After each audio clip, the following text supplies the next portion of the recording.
That's the Kooks there with She Moves in Her Own Way, and you're listening to Bridge Brunch with me, Al Jackson, here on 102.5 Bridge. We've got about half an hour left, and I'm very pleased to be joined in the studio now by Bill Etheridge from the...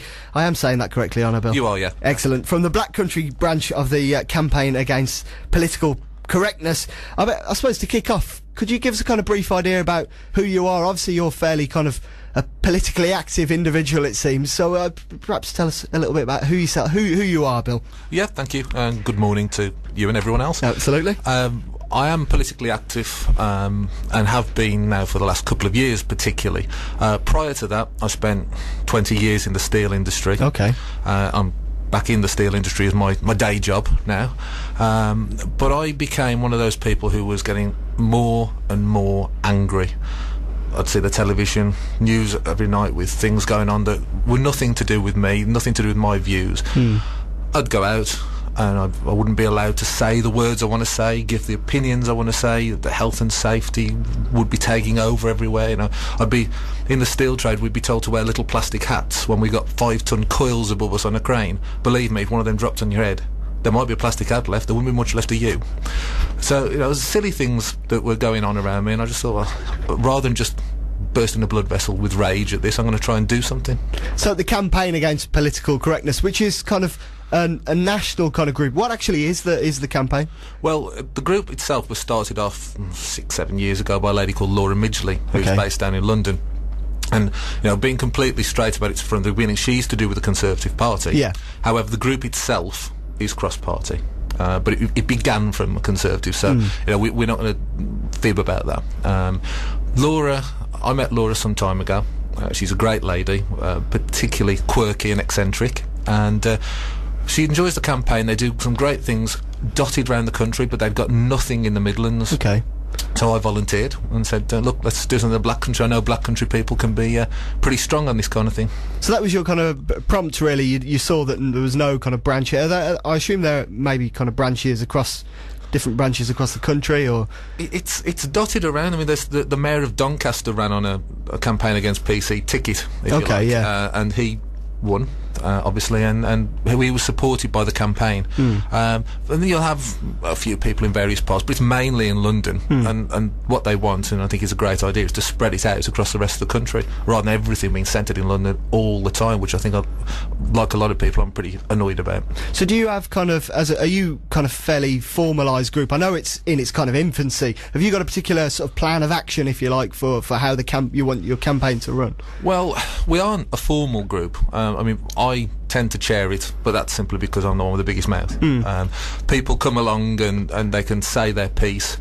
One of the problems we've got about 30 members, and when people come along to the meetings, they don't always want to be identified as saying things, because one of the things that hopefully we'll get onto about this, although there's a bit of fun with some of the ridiculous examples that we can have a good laugh at, the problem is that people do feel if they say what they think, there's going to be repercussions, and I don't believe that's the case. I think that's just something that's been spread to keep us in our place, if you like. Okay. But people would sometimes rather talk through a group or through a gobby bloke like me than put their own head above the parapet, which is perfectly fair. I understand that.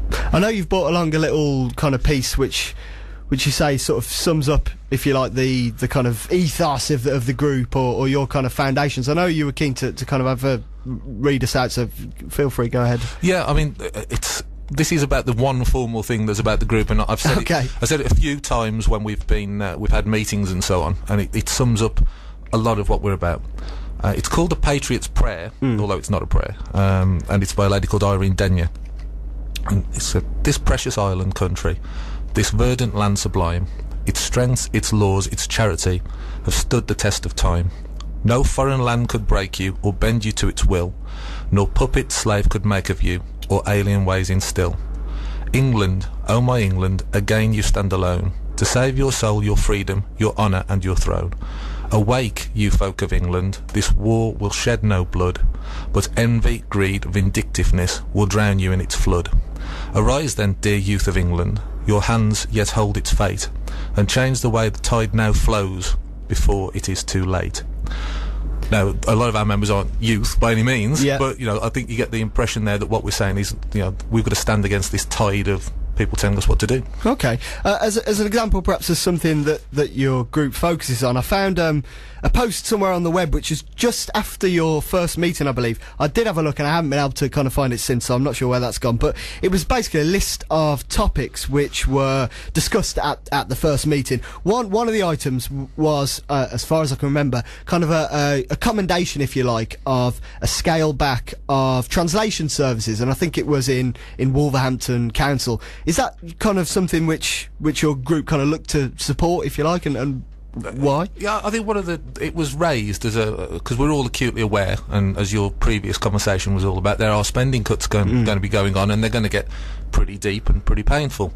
And we're aware that sometimes with various councils that you can have so many different translations. You know, every different League of Nations translation under the sun.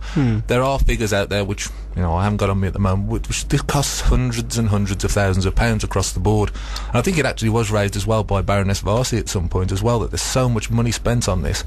And it was questioned. You know, it's not, we're not taking a strident stance on it. Yeah. But, you know, we're an open group and people want to raise these things and question, is it worth the amount of money that's spent? It might be to the one or two people who need it, but, you know, in these days of cuts, is it really that crucial? Is it? Do you think perhaps it is crucial? I suppose you might look at kind of new immigrants to the country, or perhaps political asylum seekers, if you like, who might be keen to learn the language and sort of integrate, if you like, but they might need perhaps such kind of services initially in order to get them started, put them in touch with groups, how they can do that. Are you kind of saying that such services shouldn't be in place, that perhaps people should be able to speak English before they come over to the country, or are you saying perhaps, you know, I think you kind of get where I'm... Yeah, I see where you're going with it. I mean, what we're saying, don't bear in mind, we are a loose collection of people. We're an open cooperative where you can say things and throw them out there for people to argue with. That's what we stand for. Yeah. And our view on, certainly my view, is that I'd like people who come to this country to learn English. Now, you can't do that from day one, I accept that. And if they need help, yeah, great. But they won't necessarily need the vast sums of money that are being spent. There are some forms that come out translated into every language under the sun, and sometimes we wonder, well, maybe that's a little bit excessive. So, you know, don't get the impression, I don't want any listeners to get the impression we're an anti-immigrant and racial prejudice group or anything like that. It's nothing like that. We raise questions, and if someone can come back to us, as we always invite people to come back to us and say, hang on, no, we disagree, let's have a discussion about it. We're all free to have an open discussion, and that's what we want.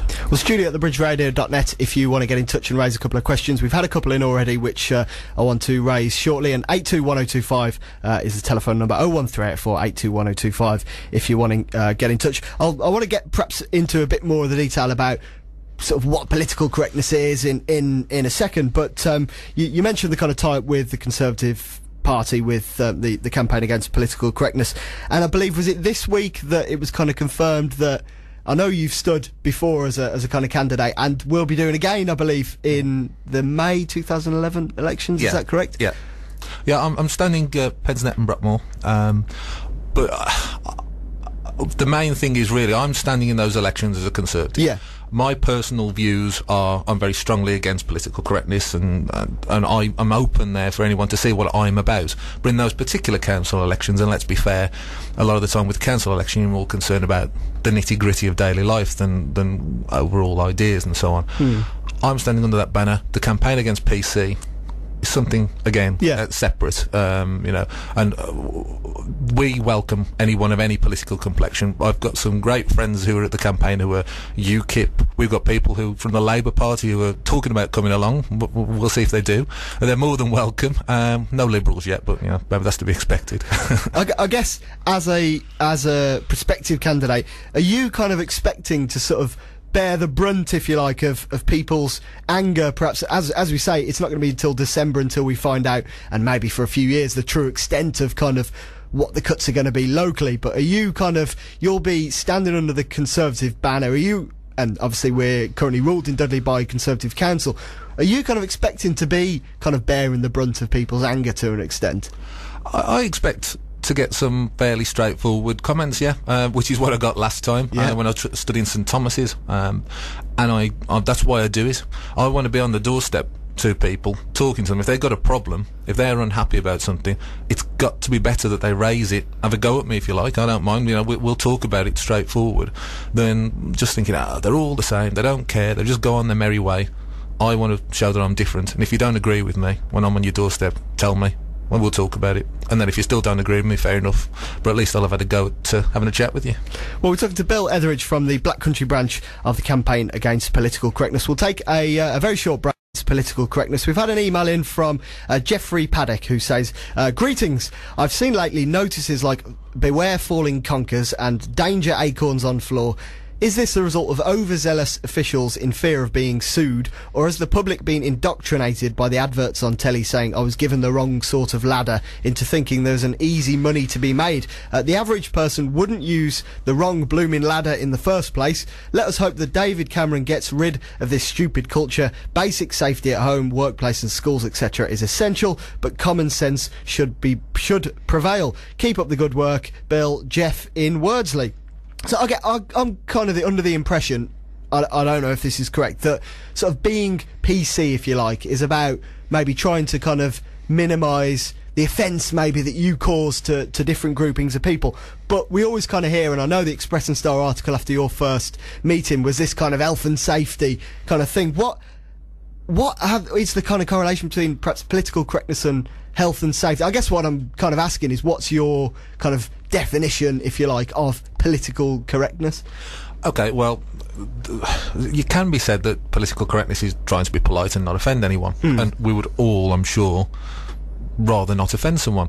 But there comes a point in your life, if you disagree with something, then you've got to be allowed to say it, and if the other person's offended by your point of view, they've got the right to be offended, but you're not, their arm's not going to drop off because you've offended them. So we've got to have the ability in a free society to say what we think. Now, there is a tie-in with health and safety on this, and we've got some humorous examples of it that we can talk about later, but the basic creed of what we're talking about is that you've got two prongs to this. Political correctness is trying to control what we think and what we say. Health and safety is trying to control what we do.